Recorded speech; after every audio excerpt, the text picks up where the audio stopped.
Suspense. And the producer of radio's outstanding theater of thrills, the master of mystery and adventure, William N. Robeson. Fine feathers make fine birds. But, on the contrary, all is not gold that glitters. Also, hell hath no fury like a woman scorned.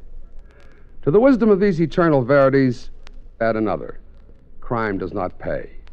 Mix well with a great singer turned dramatic actress, and you have our suspense story, The Well-Dressed Corpse, starring Miss Margaret Whiting, which begins in exactly 1 minute. Do you know the Social Security benefits to which you will be entitled when you separate from the service and take a civilian job? Here's a tip from Social Security. Everyone who works for a living knows that illness or injury may keep them from earning a living.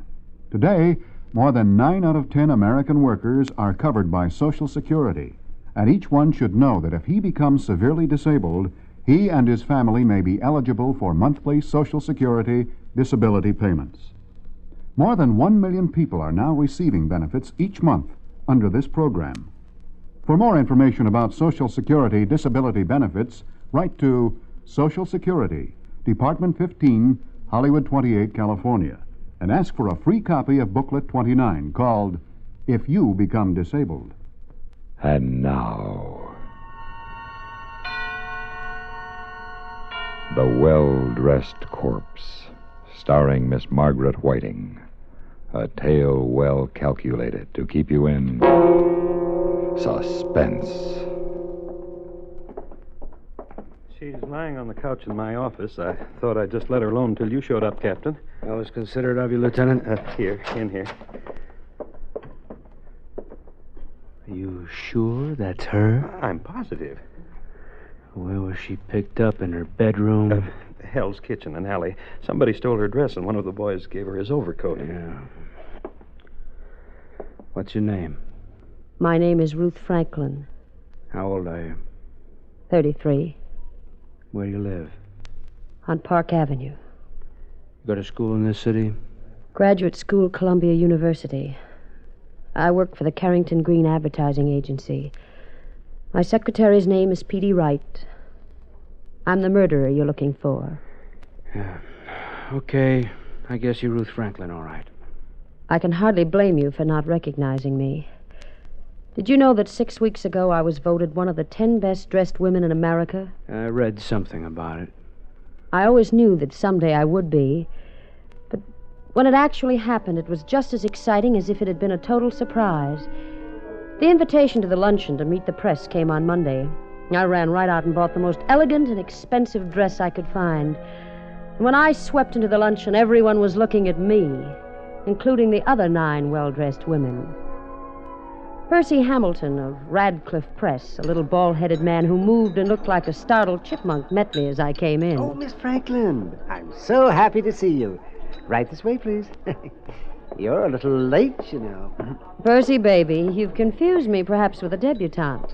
I work for a living. I'm going to put you here at table 13 with Mr. Mason. Miss Franklin, may I present Mr. Mason? How do you do? How do you do? You two are going to be luncheon partners. Well, I'll run along. You, of course, couldn't be anyone else but the best-dressed Franklin. I'm not sure I like the way you said that, Mr. Mason. Well, my tone was not meant to imply a personal indictment, Miss Franklin. In fact, it's a commendation. You play your part very well in this best-dressed racket. Racket? Racket. Oh, I always draw the most charming luncheon partners. It was undoubtedly something in your childhood. They must have made you wear Buster Brown collars or velveteen knickers. I wore dungarees.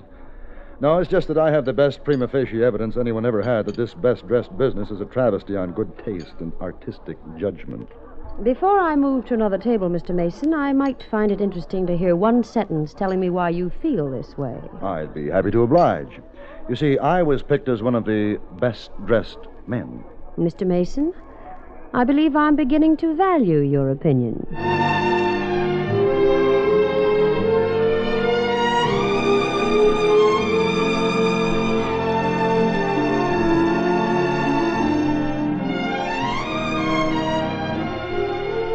Well, that's the way it began. Little careless banter while we sized each other up.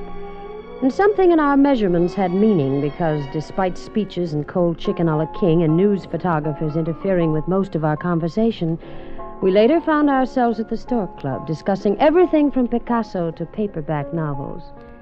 Sometime in the evening, he said he had to catch a plane somewhere, but he'd get in touch with me soon. The next morning, when I walked into my office, Petey, my secretary, was wearing the smug smile of a girl who caught her older sister with a boy on the back porch hammock. Seen it yet, boss? The Gimbal ads? How were they? I can wait. All right. Seen what? A picture of you and Roy Mason. Mason? I hardly spoke a word to the man. Hardly a word, huh? You know, that's a Stork Club ashtray in that picture. How did you converse? Smoke signals with your cigarettes? Petey, you're very close to being fired. Let me read you what Winchell says. The most handsome twosome in town last night were Ruth Franklin, the best-dressed huckster, and Roy Mason. Petey, what do you know about him? I'll save you the embarrassment of asking me to get a file on him. I've already done it. Here you are, boss.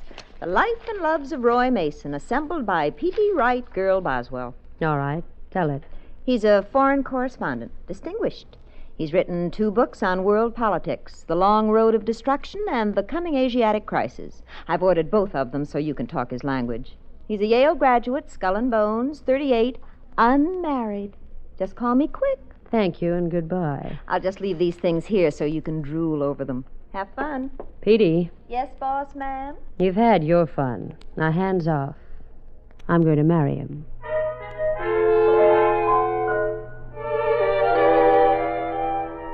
I read those clippings through from beginning to end, and when I went home that night, I took both of Roy Mason's books with me. And the following night, he called me. And then it was practically every evening, and cocktails and weekends, and intimate little dinners, fireplaces and books, and talk into the dawn. I knew, and I let the papers know, that Ruth Franklin had finally found a man who came up to her requirements. I had him hooked. Now it was time to reel him in. Waiter, 2 more the same, please. Roy. I have some news I know you'll be interested in. You are going to run for president. No, nothing as small as that. I'm going to get married. You're going to get what? Married. Oh? To whom? A man named Roy Mason. I see. Does he know anything about it? Well, I've kept it a secret from him until I was sure. Now my mind's made up. Just like that, huh? Uh-huh. Pleased? Well, let's say flattered and very, very sorry. Why? To have to decline the invitation. You see, Ruth, I'm already engaged. Why didn't you tell me? You didn't ask me. Who is it? Her name is Elizabeth Granger, a socialite from Long Island. You may know her. No, and I have no desire to. Ruth, what made you think we were going to be married? I guess I believe my own press notices. Every columnist in town has been ringing wedding bells for us. I never pay attention to columnists. Well, I do, and so do a lot of other people. And what a Roman holiday they're going to make out of this. Oh, boy, I can just see it. What best-dressed woman was left waiting at the church by what best-dressed man? Well, I'll phone them tomorrow and tell them to lay off. And make a bigger fool out of me? What do you think I am, a doormat, an old shoe that you Ruth, can just... please, lower your voice. People are looking. Oh, let them look. A scene in a cocktail lounge makes good reading, Ruth. and we always make the papers, don't we, lover? Keep your voice down. Why don't you go to Inner Mongolia or somewhere and write another book? Anywhere where I'll never have to see you again.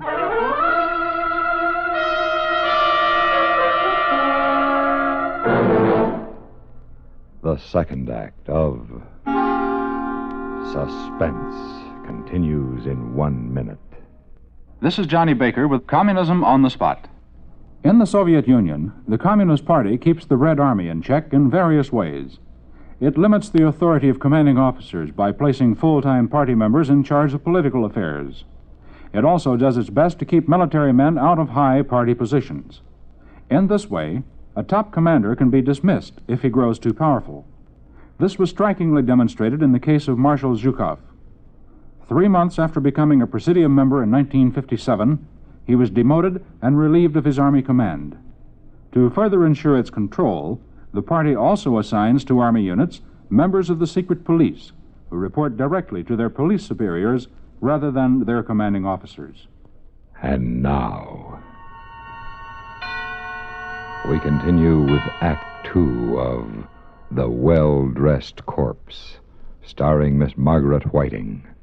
A tale well calculated to keep you in suspense. Oh, leave it to me. I did a grand job. I made my exit like the second lead in a straw hat playhouse. The next day I didn't go to the office and I didn't read the papers. I knew what would be in them. I felt sick and soiled and used. The phone rang all day long, but I didn't answer it until late in the afternoon. Hello? Me. Oh. Trying to get you all day. What for? To tell you that we're friends, you and I. And I hate like the devil to think that you really meant it when you said you never wanted to see me again. I sent you a letter last night, but I'd rather tell you what I wrote in person. Now, look, Roy. No, let me go on. A man rarely meets a woman like you. I was lucky. Real lucky. Ruth, you can send me away altogether if you want to. But I'd miss you for the rest of my life. That's the truth. But you're going to marry this... Ruth, I want to talk with you calmly, decently, honestly. I want you for a friend. I'm mixing a couple of drinks in my apartment around 5 tonight. I hope you'll be there to share them with me.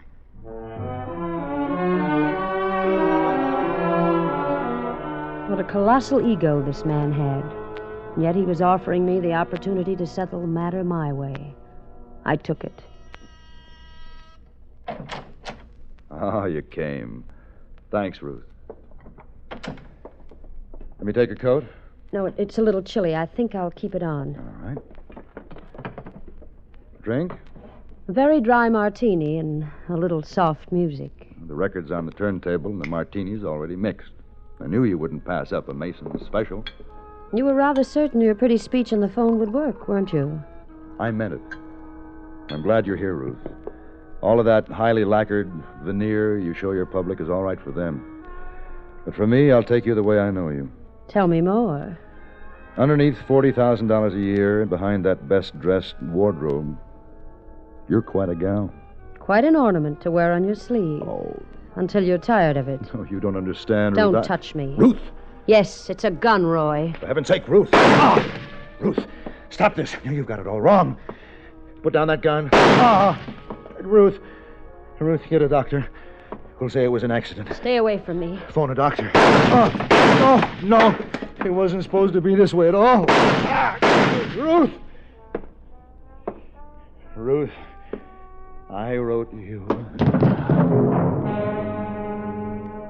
I stood there looking down at him. He tried to talk again, but he couldn't say a word. And then all of a sudden he was dead.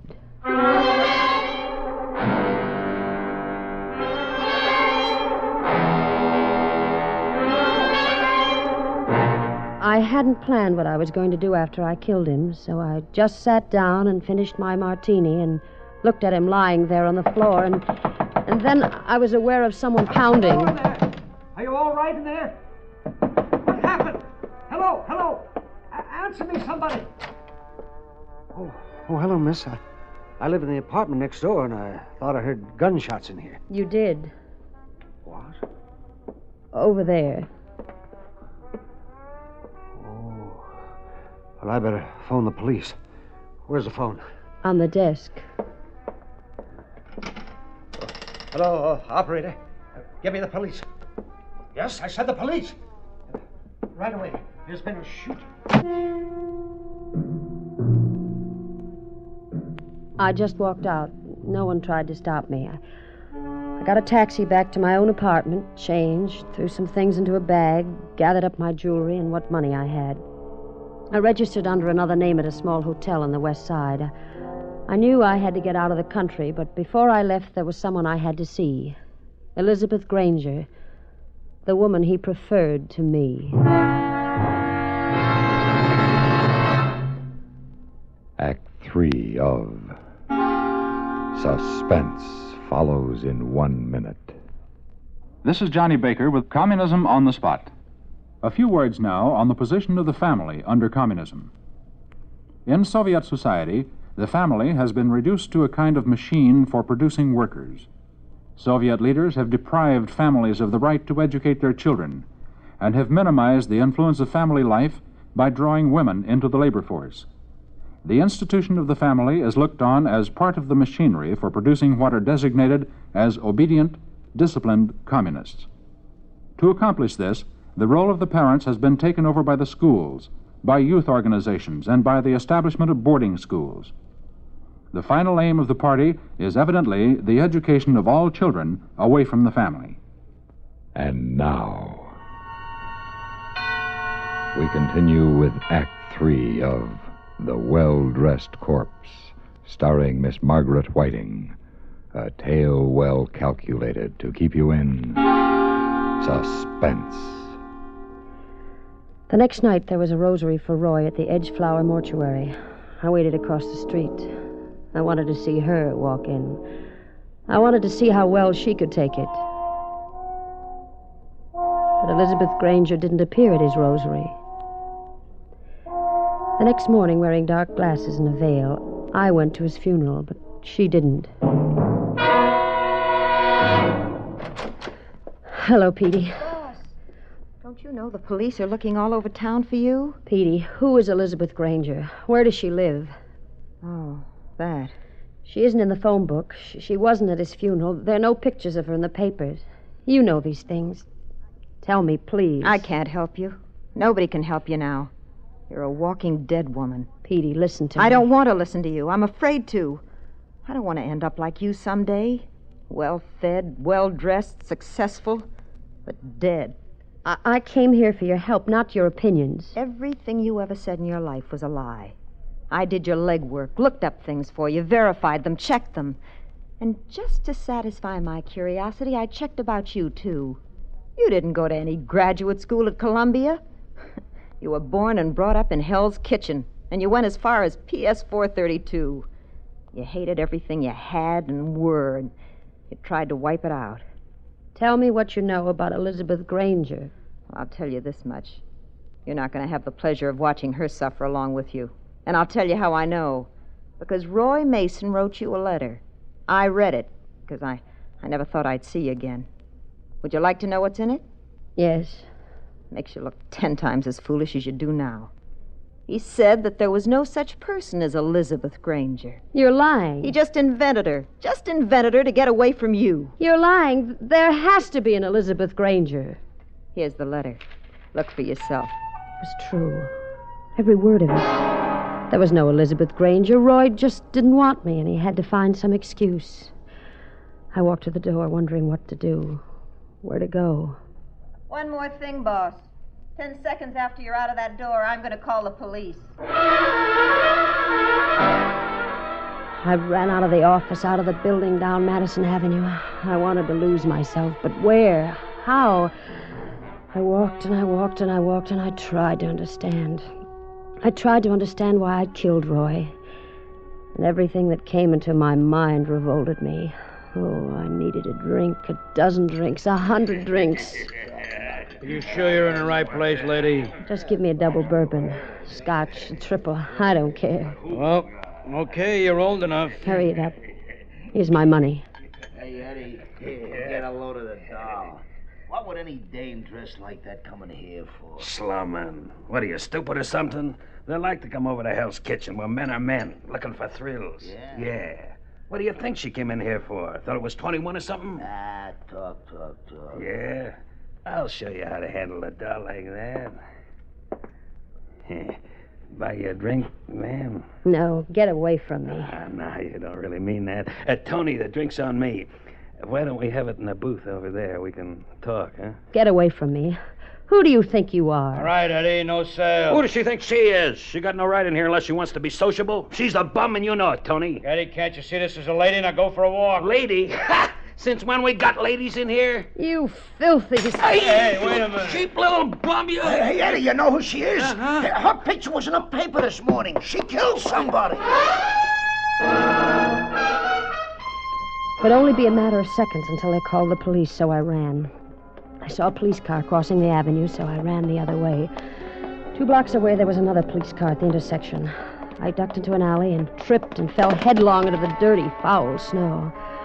Oh, I don't know how long I was out, but when I came to, somebody was pulling my mink coat off. Come on, dearie. Come on. Cooperate. What are you doing? You won't need this coat where you're going. Leave my coat alone. That's all right, dearie. All right, come on. Now the dress. The dress. My dress? Ruby, help me get it off her. You can't take my dress off me. I can use a fancy dress like that, and you can't wear it in jail. Don't, please. All right, stay where you are. Cops, grab her shoes, Ruby. Let's go. My dress. They took my dress and my coat. Stay where you are, lady. You let them do it. Why did you let them do it? We'll get him. Come on now, lady. Lift up your head. I want to take a look at you. Oh, don't hurt me, please. Uh-huh. I'm somebody. That's what I thought. Ruth Franklin. I'm somebody. I'm somebody. I'm one of the 10 best-dressed women in the world.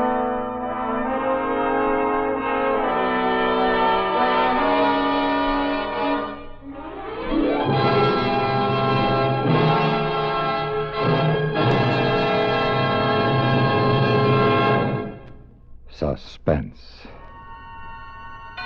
in which Miss Margaret Whiting starred in William N. Robeson's production of The Well-Dressed Corpse, written by E. Jack Newman and John Michael Hayes. In a moment, the word about next week's story of Suspense. This is Johnny Baker with Communism on the Spot.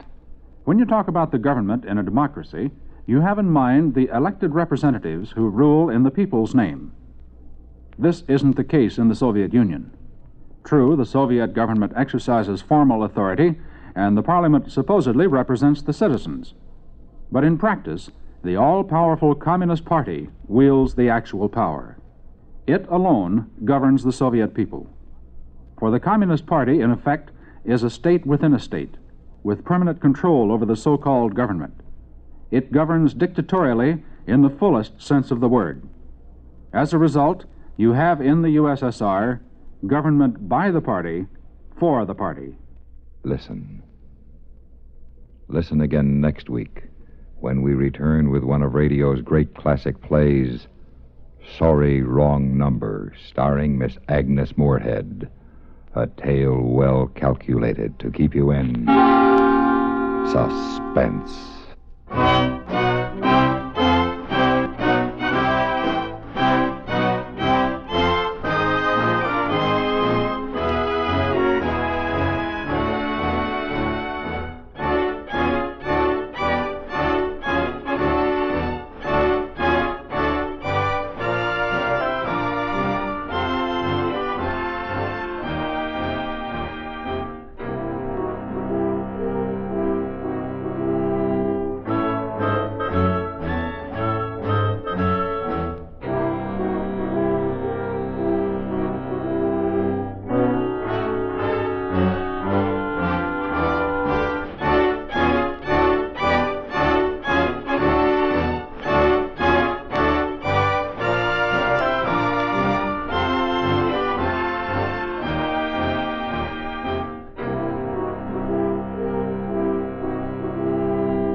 Suspense has been brought to you through the worldwide facilities of the United States Armed Forces Radio and Television Service.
You've been listening to the OTR Gold Network.